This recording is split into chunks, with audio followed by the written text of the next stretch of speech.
राष्ट्रीय पेंशन योजना, जानिए कर लाभ, अन्य प्रमुख विवरण। कर्मचारी अपने मूल वेतन का 10% एनपीएस में योगदान करते हैं, जबकि नियोक्ता एनपीएस के तहत 14% तक योगदान करते हैं। 18 से 70 वर्ष के बीच के सभी भारतीय, आवासीय और गैर आवासीय, एनपीएस के साथ खाता खोलने के पात्र हैं।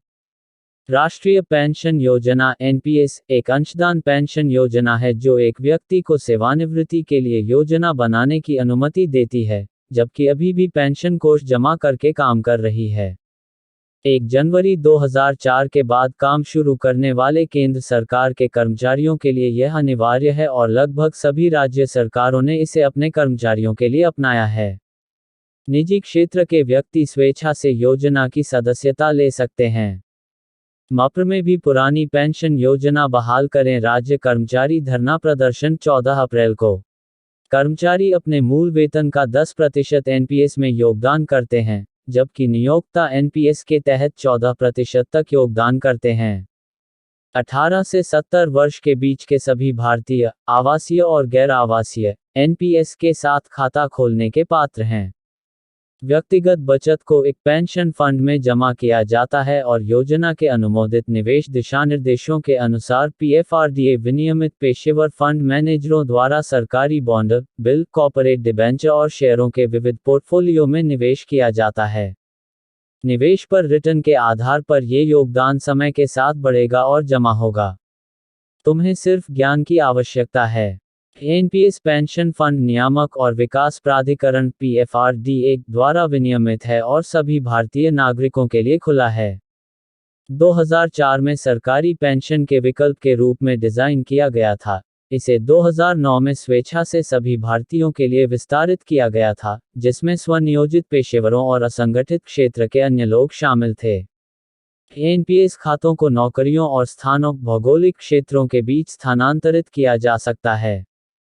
इनकम टैक्स एक्ट 1961 के तहत सब्सक्राइबर्स को टैक्स इंसेंटिव मिलते हैं।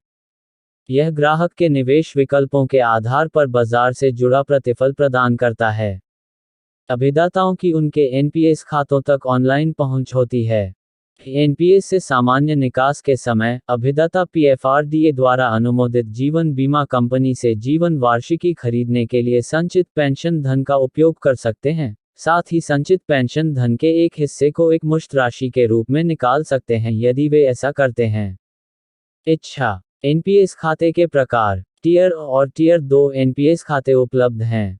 एनपीएस का टियर 1 व्यक्तिगत पेंशन खाता है, जबकि टियर 2 एक स्वैच्छिक बचत सुविधा है जो टियर खाता धारकों के लिए एड ऑन के रूप में उपलब्ध है। टियर खातों में कर लाभ हैं, लेकिन जो राशि निकाली जा सकती है वह कुछ शर्तों के तहत सीमित है। टियर 2 खातों में कोई कर लाभ नहीं है, लेकिन निकासी पर कोई प्रतिबंध नहीं है। एनपीएस टियर खाता अनिवार्य है, लेकिन सब्सक्राइबर के पास टियर 2 खाता खोलने का विकल्प है। एनपीएस में कर लाभ। कोई भी व्यक्ति जो एनपीएस ग्राहक है, धारा 80 सीसीडी 1 के तहत अधिकतम रु. तक कर लाभ का दावा कर सकता है। धारा 80 सीसीई के तहत 1.5 लाख। उपधारा 80 सीसीडी 1B के तहत एनपीएस सब्सक्राइबर रुपये तक के निवेश के लिए अतिरिक्त कटौती के पात्र हैं।